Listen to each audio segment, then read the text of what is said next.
we kick off this evening with a look at the cinema. I'm not a complicated man. I like cinema. It's beautiful, beautiful cinema. Cinema history come to life. I found my solace in the small cinema I went to every Thursday night. I'm a professor of cinema. I go to the cinema for the stories. There was no competition between the cinema and seminar. I mean, it's not within the realm of conventional cinema. And now, here's Pace and Johnson with a cinema review.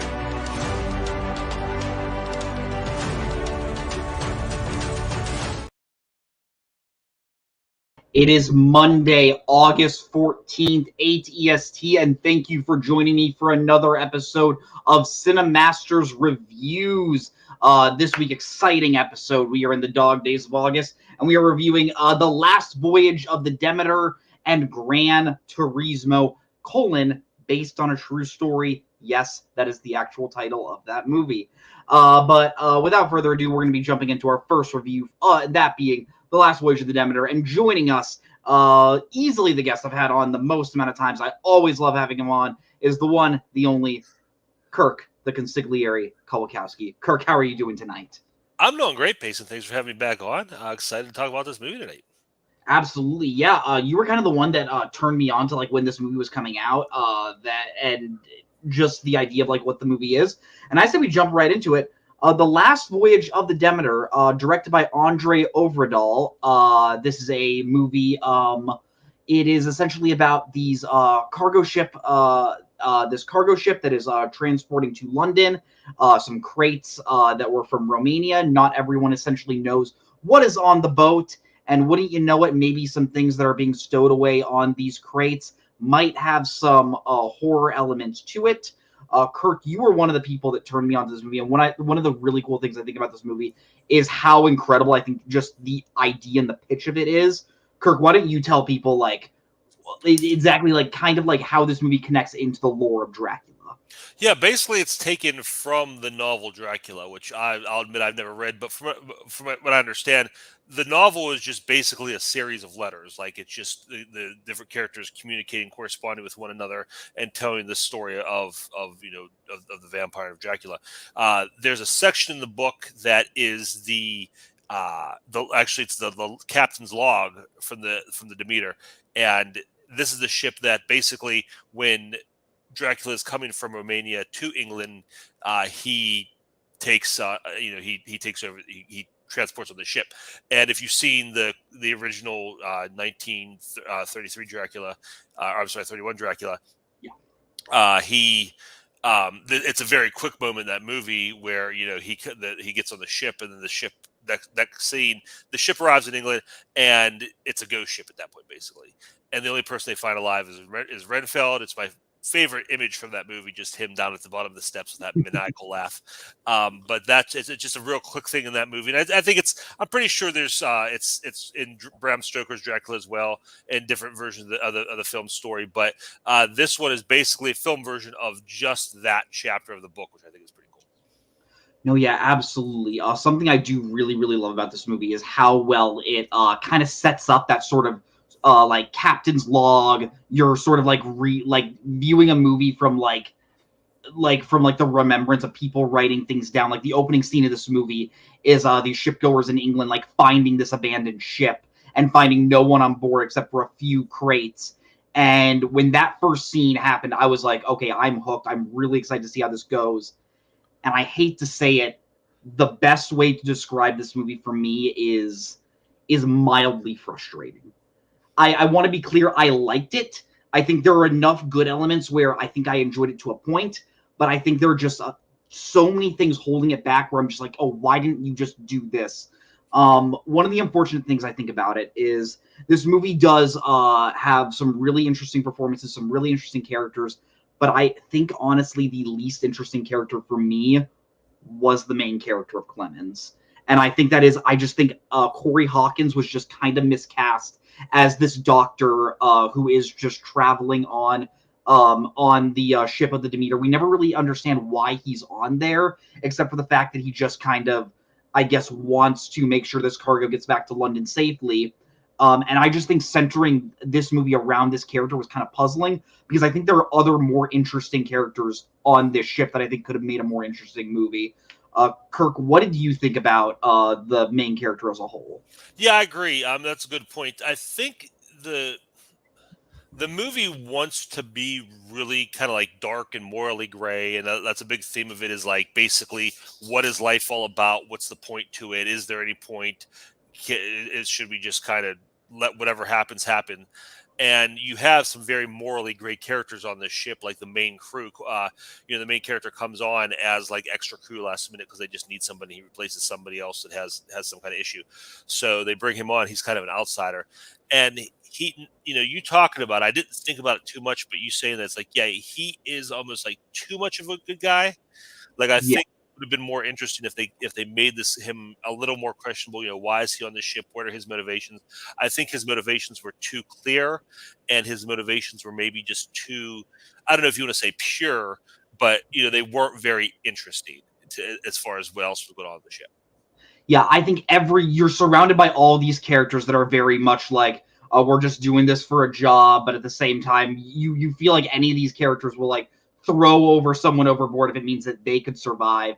And just kind of centering around this guy, it just kind of left for a less interesting film. Like, honestly, I think the two best performances in this movie, I think Liam Cunningham as Captain Elliot. If you've watched Game of Thrones, he's the person that plays Ser Davos the Onion Knight. He seems born to play these sort of like groggedy, like stowed away at sea sort of characters, and he's a lot of like of course this movie's told through Captain's log. He essentially narrates a lot of this movie, and you're often hearing it from his point of view. And I think it's most interesting when it is from his point of view. Around halfway through the movie, there's a big thing that kind of affects his character, and you completely understand why it is and why he is the one that starts to go kind of insane. And the other great performance I really loved was Aisling Franciosi, who plays Anna. Without spoiling too much, Anna's someone they kind of find on the ship, and they're not really sure exactly why she's on the ship in the beginning. This actress, I'm not sure if you've seen The Nightingale. Did you see that movie? It came out a few years ago. Okay, excellent movie from Jennifer Kent. Extremely tough watch. But if you can put yourself through it, I think she's excellent in that, and I think she's really, really great in this. Were there any standout members of this crew, and did they kind of help you maybe get through certain portions of this movie? Yeah, no, I think they were both great, and I really think, go back to the captain character, I think just watching him, because you get, it's not a spoiler, obviously the opening scene, you get that logbook, and you can tell he's kind of lost it, and you kind of watch his downfall throughout the movie. Like you said, there's a few big things, but you see him kind of like losing his grip, because he's very much that like in control. I'm the captain, I'm in charge, and he gives the this is my last voyage speech, so things are going to go well. He was good, and I'm blanking on the guy from Ant-Man. I can't remember. David Dastmalchian. Yeah, who plays the first man. I think he's really good, and he's kind of the guy who is that. Just whatever we got to do to get it done. If there's a problem, let's solve it. If we got to take somebody out of the way to solve it, the main motivation we should mention for the crew, and the big complication of this movie is why they keep pressing on all these bad things keep happening, is because they've been promised a bonus in their pay, a significant bonus in their pay if they arrive at London early. So as these weird, strange kind of maybe bad things start happening, well, maybe let's make port now and check this out and get it fixed. No, we got to go because we got to make London. So and he's kind of driving that, and he it's basically like, hey, this person's in our way. We got somebody here who's a problem. Throw him overboard if we have to. We're not stopping. And going back to the main character, where he's always the guy that's like, no, we can't do that. He's kind of the moral center / wet blanket of the crew, where he's the one always saying, hey, we have to do what's right. And that you need to have that character, but I think that's a lot less interesting than some of the other ones. Yeah, I think David Dastmalchian's character honestly kind of reminds me a lot of Parker from Alien, the Yaphet Kotto character. Yeah. Where he's like, look, I don't really have many opinions on this thing. I just want to get paid, and if we don't accomplish this job, I'm not getting paid. And he definitely has that like sort of mindset. I jokingly described this movie in my Letterboxd review as just put Alien on a boat And for the first half of this movie, I think it was honestly capturing that pretty well. I think some people might kind of find the first half of this movie kind of a slog. I really enjoyed the like slow pace buildup and how it just lets you really get to know your time on the ship. Something I really love is it shows that like, look, this is not like a fun adventure sort of thing. This is miserable. This is awful. These characters are going to be hating their lives for like a month, and it really shows like how ugly this is. And yeah, I think it does a really great job of sort of setting up like, look, something's on this ship. There's something in these crates that these characters don't know. I think the first couple kills were really, really good and set up a really great way. What do you think about the first half of this movie? And did it take its time maybe a little too much for you? Because I can totally understand the slow pace maybe turning some people off. No, I was okay with that. I mean, I think it was paced well because I think you have that set, but it's tough because it's a kind of everybody going in knows the gist of the story. Everybody kind of knows what's happening and what's going to happen, or at least a ballpark idea. But I think it does well. Like like we said, you start out at the port and you're bringing your crew together, you're introducing your characters. Then you get on the ship. I really liked how they use the geography of the ship.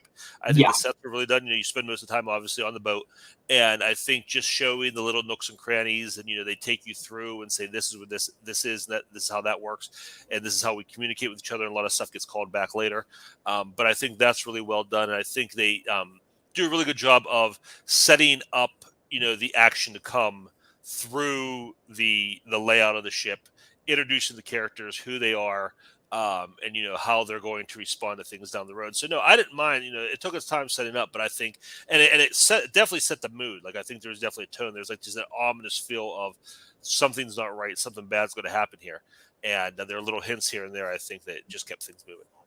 I definitely think one of the most like eerie moments and maybe the most creepy moment is where all the members are on the deck, like stuff is starting to go down, they don't know exactly what's happening, and just a drop of blood just falls on Clemens, and he just looks up and and I don't want to say what he sees because it could be a lot of things, but what he sees is like, okay, this is no longer like are we going crazy? It's like, no, something is truly happening. Yeah. And if it would have kept that level of horror, I think the movie, I would have walked away with a much more positive look on the film. I think the issue is once we realize, and it's not a spoiler to say there's a vampire on this ship and it starts hunting down. If you've seen the trailers, if you know the pitch for the movie, you know that's going to happen.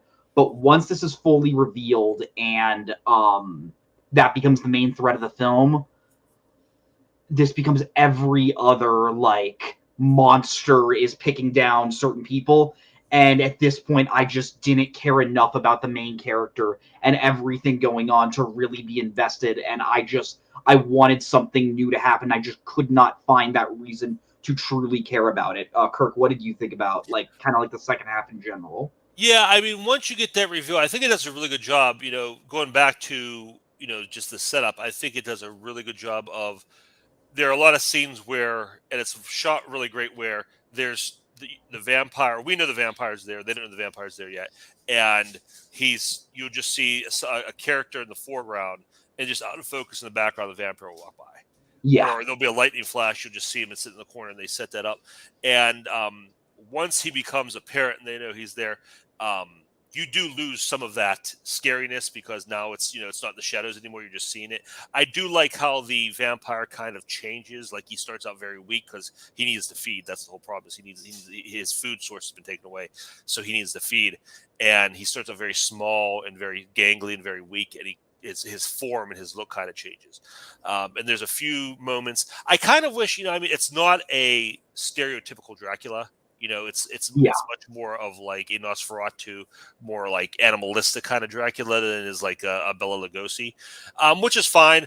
But you only get real moments of like intelligence or communication, and I think the parts you're talking about, if there had been more of like a character behind the monster, that probably would have been more interesting than it just being another creature killing things off. Because although I was still invested, I did kind of get that sense like, oh, this is a white ghost demon looking thing that's just doing the jump scare kills. I did get that, vibe a little bit through it. No, yeah, I think you bring up a really great point where at the end of the day, this is just sort of like a faceless demon in a way, which, and I want to give the movie credit. I think the practical effects are really, really well done. A lot of it is admittedly masked in a lot of darkness, but I don't think that's really like the biggest issue because I think honestly when you do have the shadows coming down and when you do just like you say you have limited view of it, I think it weirdly creates a creepier ambiance to it. And I have not seen Troll Hunter. I hear this director's previous film Troll Hunter also had like a ton of really, really cool practical effects. Absolutely. You've seen it? Can you affirm to that? Oh yeah, I love Troll Hunter. That's one of my favorite movies, one of my favorite monster movies. And that's what main reason I want to see this was because of the director. And yeah, he does. Yeah, just really great. And it's not done as well in this, but it's done great in Troll Hunter, where it's like the whole point of Troll Hunter is just trolls are real, and this is a guy who's basically like a civil servant whose job is to go clean them up and take care of them. And it's very blue collar, and it's very just real world. Like, what if these things exist in the world? How we deal with them? And it has that ground level kind of feel to them. They are supernatural, but they don't feel it. Like they just seem like another animal that they have to deal with, and they have that kind of look to them. And I think that carries over here. But again, I think it's one of those things where you have a bigger budget, you have the studio, there's an expectation to have it look a little more sleek, a little more polished. And, I think to the movie's detriment, I think if this had been one of those movies where you had to rely on maybe a little more practical effects or get a little more creative with it, that probably would have helped the look of the creature and the feel of the creature. But no, overall, I thought it was still a pretty interesting take on Dracula, the monster. No, absolutely, yeah. The one major thing I will give the director is the captain's kid, Elliot's child, is one of the passengers on the ship. And I'll be honest, the second I realized that there's going to be a kid on this ship, I kind of sighed and rolled my eyes because I've just started to notice this in a lot of movies recently where in order to get forced tension and forced suspense from the audience, they'll just add a kid in there. And most 90% of movies will often just not they'll put the kid in like a little bit of danger, but you won't ever really see them in major peril. Without spoiling anything, this movie does not have that issue, and that is what I will give this movie. It puts a kid in the movie, and it does not use that as like bait. It's very, very effective. One of the last really positives I want to hit on before I hit just a few major negatives. I really loved the score by Bear McCreary. The thing I really know him for is he's the guy who composed the score to the most recent God of War video games. Okay. And those scores are very they're grand in a way, but they never take up the actual story and the way the characters are talking. I think the score in this movie is really, really ominous and helps create that suspenseful fear. Did you enjoy the score, Kirk? Yeah, I think the score was really good. I think it really fit. It was one of those ones where it was a gothic kind of. It fit the tone of the movie, but without being generic. It's so easy to kind of get into a groove when you make this kind of movie, a score for this kind of movie, and kind of sound samey. But I think it was unique enough, but still captured that feel. Also, just in general, I think the sound design was great. I think the sound of the ship, the storms, the rain, everything, the way it was used in the story. The creaking and the knocking and things like that, and the way I think that just really was really well done. It was really crisp and really well implemented and part of the overall feel and the overall story. Yeah, any movie that can really get that creak sound when you're on the ship. I just love that. The waves, you really feel like you're just out on the ship. It does a great job at capturing the location, and that is why that is definitely something that I think should be shouted out. Two of the major complaints I had with this movie, I think it really just falls into, I was not a fan of the third act. I'll get into the first half. The final climactic battle with Dracula, I just felt was so generic. And I think the fact that we're making this big battle in a movie where I think one of the fun parts is you can't really see a ton, I think is really a detriment to the movie. And I think that's where you kind of started to see a lot of the big, studio, big budget notes, kind of coming in. And the last major thing, I hated the ending. The ending, 2 or 3 minutes, I thought was so stupid and so, it is just insanely intentional sequel baiting to the point where you're just like, you didn't make me care about this specific character in a way. Why should I be caring about, like, this is the guy that's going to lead us to? I'm not sure if they want to make a sequel to this, but that is definitely what it felt like. What did you think about the third act in a whole, Kirk? Yeah, the third act, I mean, it was like, I kind of liked the idea. They have that moment. It's almost like the Jaws moment. It's like, okay, here's what we're going to do to stop this thing. And they come up with their plan. And I don't know, it just kind of felt like it happened. Like their plan didn't go off with a hitch, but it was like A, B, C things fell into place, and then it happened. So yeah, I mean, I didn't hate it, but it wasn't really that captivating either. But I totally agree with you. The ending killed the movie for me. Yeah. Because my thing was, I'm watching this, like you mentioned some other things. There are a few beats in this movie where I'm watching it, and they do some things that most studio movies, even studio horror movies, do not do. They commit a couple taboos. And when those couple of things happen, I was like, okay, where are we going? Like, this, all bets are off. Anything can happen here. And also the fact that, again, we know from other versions of the Dracula story, no one's supposed to survive this. I'm not spoiling this movie, but no one's supposed to survive. It's a completely derelict, empty ship when it arrives. So I'm like, okay, all bets are off. Because like you said, there's certain characters that are in most movies. Okay, this is the character they're going to protect. This is the character they're going to save. At this point, I'm like, anything can happen. Yeah. And then it just ends, like I said, it ends like an MCU movie. It ends like, hey, here's the next thing that's going to happen. And again, like you used the perfect words, like it felt like that. It felt very studio interference. Like it was just like, hey, we need to have this movie. We may do a sequel, we may not, but we need to have this character do this. We have to have this character in this place and ready for whatever. And it just did not feel like the rest of it, whatever you want to say, if the rest of the movie felt like it was happening, like this could be happening in the Dracula novel. Yeah. This felt like this is right from the page. Whether or not, like I said, I haven't read it, but just the feel that it has, like this all could have been in the book. And the ending is so far away. The last 3 minutes are like, it's like League of Extraordinary Gentlemen. It's nonsense. So yeah, that honestly was like, no pun intended, the nail in the coffin for the movie for me. That broke the movie for me. Mm-hmm. And I'll be honest, I really try not to watch movies like this, even though I do rate movies. I'm not someone that's sitting there like, oh man, the movie's here right now. Oh, now it's here. Now it's here. But like the second that happened, I was like, whatever I'm gonna give this movie, I gotta knock it down, because that ruined a lot of stuff for me. Yeah. Yeah. Before we head into final ratings, is there anything else you want to spotlight, Kirk? No, like I said, I think the cast in general, even though we talked about some criticisms of the characters, I think the cast is really it's a really well cast movie. And I still, like, I don't know, I'm not going to recommend it. And it's a shame because there's some really good stuff in it. And I was let down because, like I said, this is one of my most, because I love the director so much and stuff he's done in the past. This was one of my most, besides Killers of the Flower Moon, this might have been my most anticipated of the year. And it was just a bummer, No, absolutely. Yeah, I think with the exception of Corey Hawkins, I really who I like as an actor, and I don't think he's bad per se. I just think he's a little miscast in this movie. I do think everyone on the crew is really, really fun.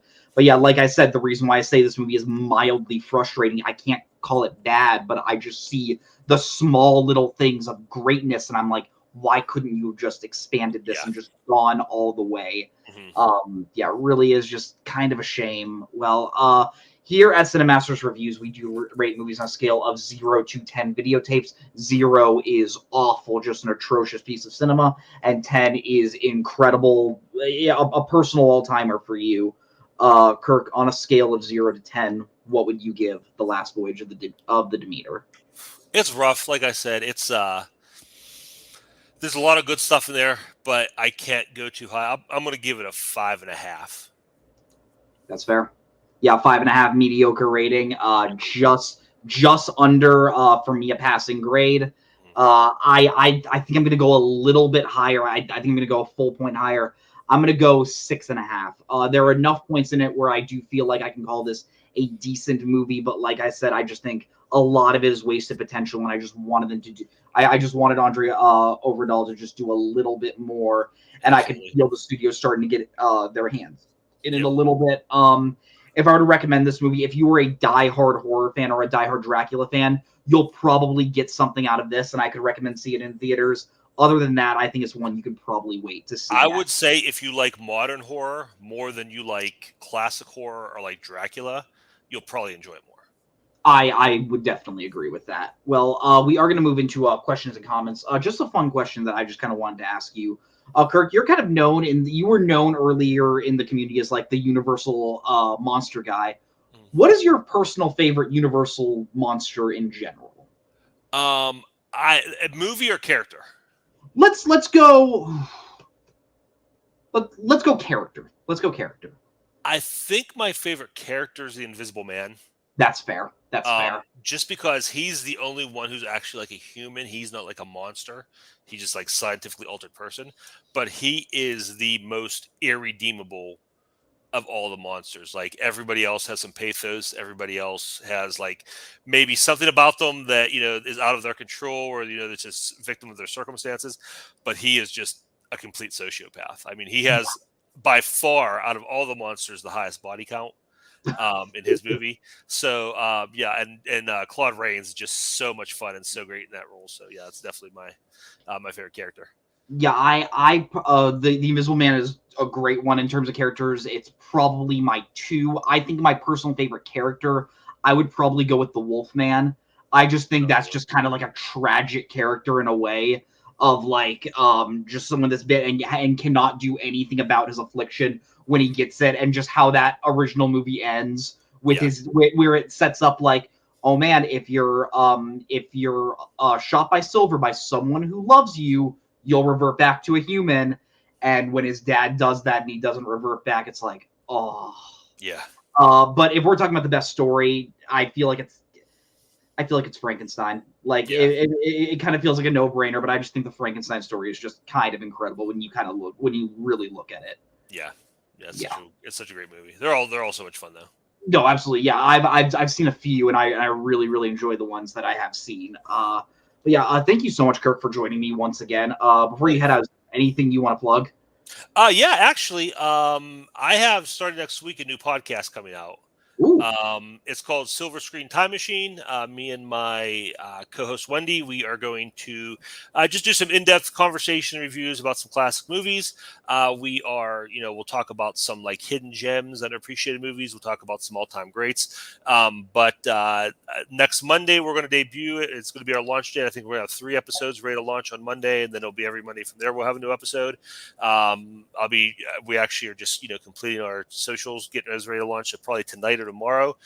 You'll start seeing those within bouncing around the community. But if you like if you like old movies, check it out. If you don't, share it with somebody who does.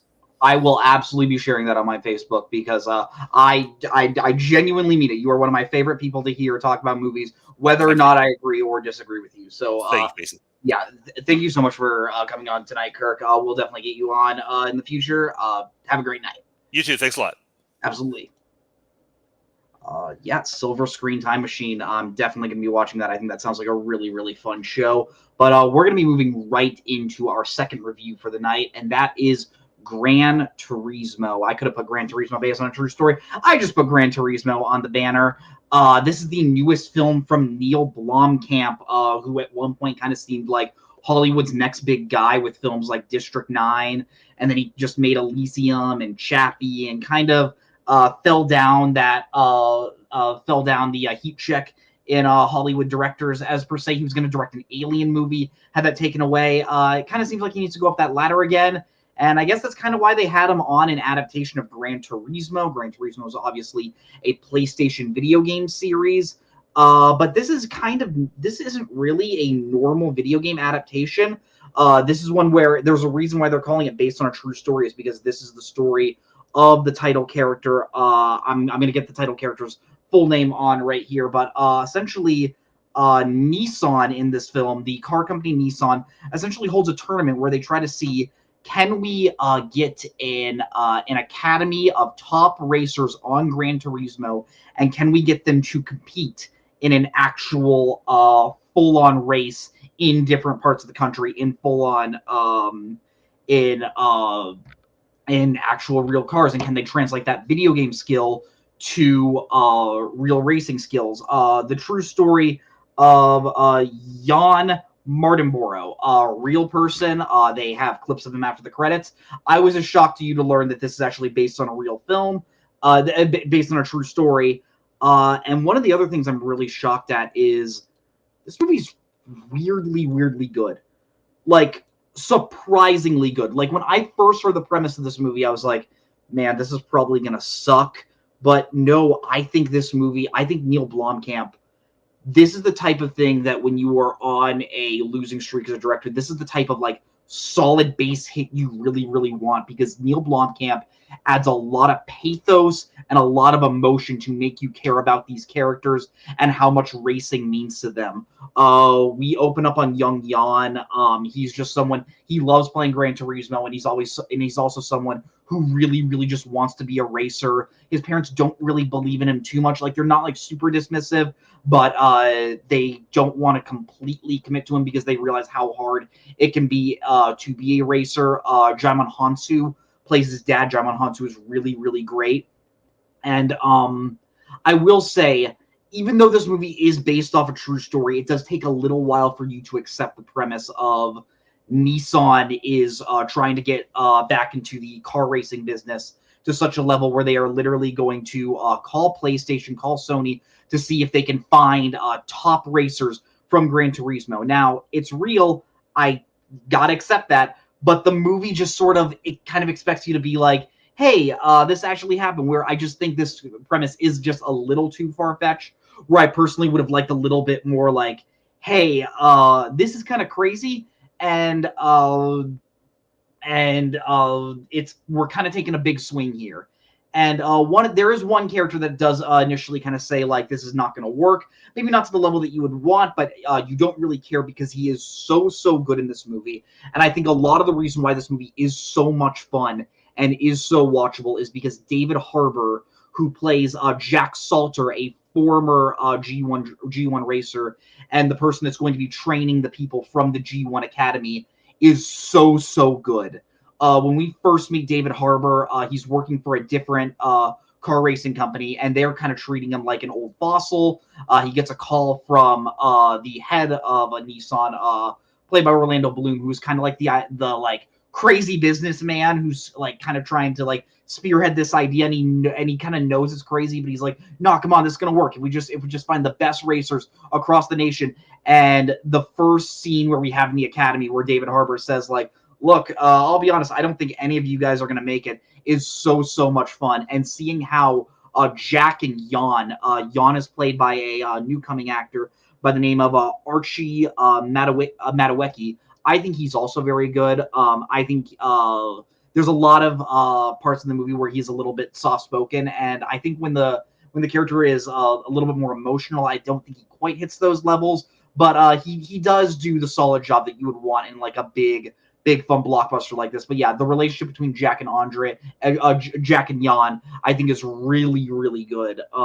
And you see how they just eventually learn how to push each other's buttons. Like Jan starts to make fun of Jack by the fact that Jack still listens to music on like this small little like 8-song cassette player, and eventually gets some like a Sony MP3 player. Yeah, I know it's product placement, but like in a movie like this, I think you just kind of have to like accept what you're going to be getting in a way. I will say, I do think the best parts of this film are the ones where you are in training camp and you are seeing Jan like run on the treadmill, practice his like hand-eye coordination. Like, something that this movie does a really great job at showing you is auto racing is not just sitting in a car. Like, you have to be an athlete to be a G1 racer, and this movie does a phenomenal job at showing you how these characters have to get into such great shape and such great physical form to really get out there and compete at a high level. And I think when we are in training, I think that is when you are the most invested, because the movie takes about like 40 minutes in training, And that's definitely the most fun aspect of this film to me.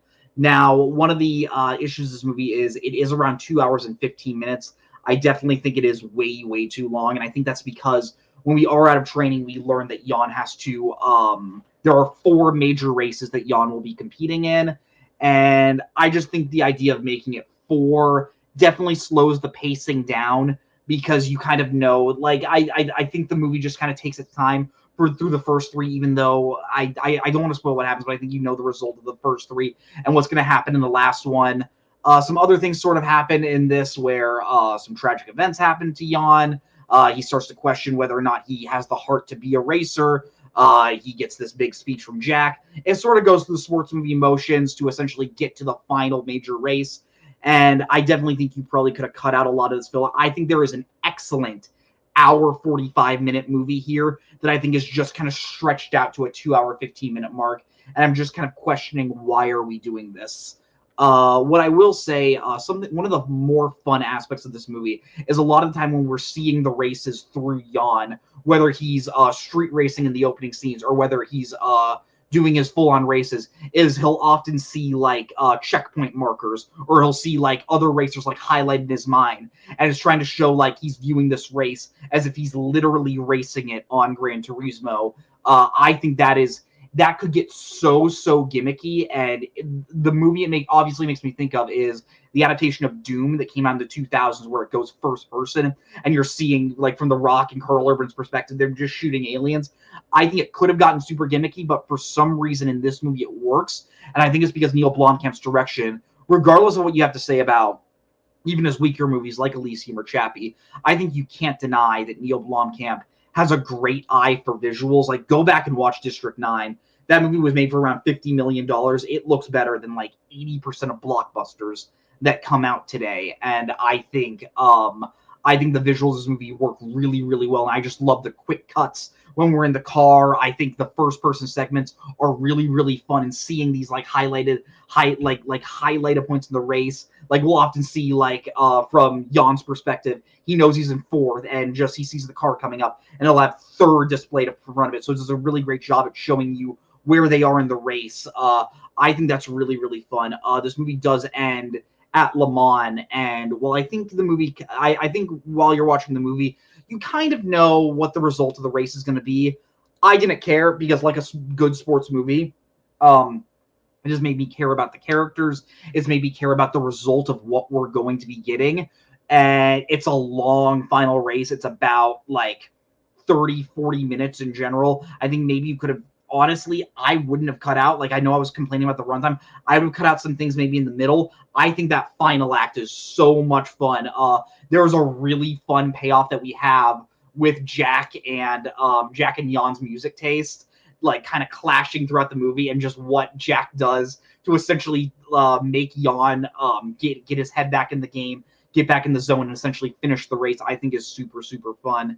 Yeah, the best way to describe this movie, I think, is just, it's super, super surprising, and super just, it just makes you feel good. Like, I hope Neil Blomkamp, honestly, I could see, if Marvel knows what they're doing, Marvel hasn't had the best track record as of lately, I would hire this guy to start making, to maybe make a Marvel movie, because I think this is a director, I think, I think maybe the blank check status of Neil Blomkamp that he had after District 9 didn't really suit it, because I think he needed a bit of a leash. Because I think when you tell Neil Blomkamp, do whatever you want, I just think he goes too overboard. Like, I know some people are a fan of Chappie.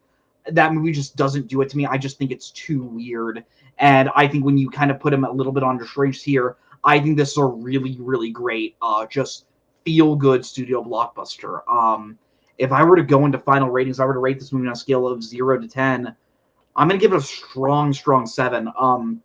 I don't think this is great by any means, but this is a good, solid, fun blockbuster that you want in the middle of the summer, that you can go and see in theaters and just feel good about life. And that's what this movie does, and I think that's really, really fun. Orlando Bloom is so much fun. Like, we have not seen him in a while, and I think this is honestly maybe the best performance I've ever seen from him.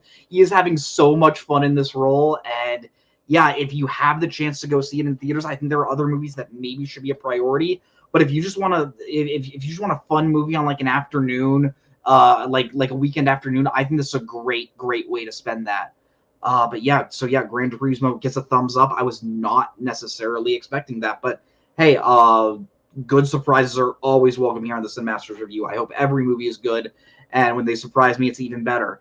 Well, thank you all for watching this week's episode of Cinemasters Reviews. Make sure to like this video and subscribe to the video store. We have great new shows coming out every single week. I just want to plug Film Coven with Kelly Meehan and Melissa Woody. One of the new show we have here on the video store. Such a great show. They're going through like incredible historical representation of women throughout Hollywood and just great representation in general. They've done an episode on Norma Desmond from Sunset Boulevard. They've done an episode on Margot Robbie just in general. Please go watch that show. It's really, really great.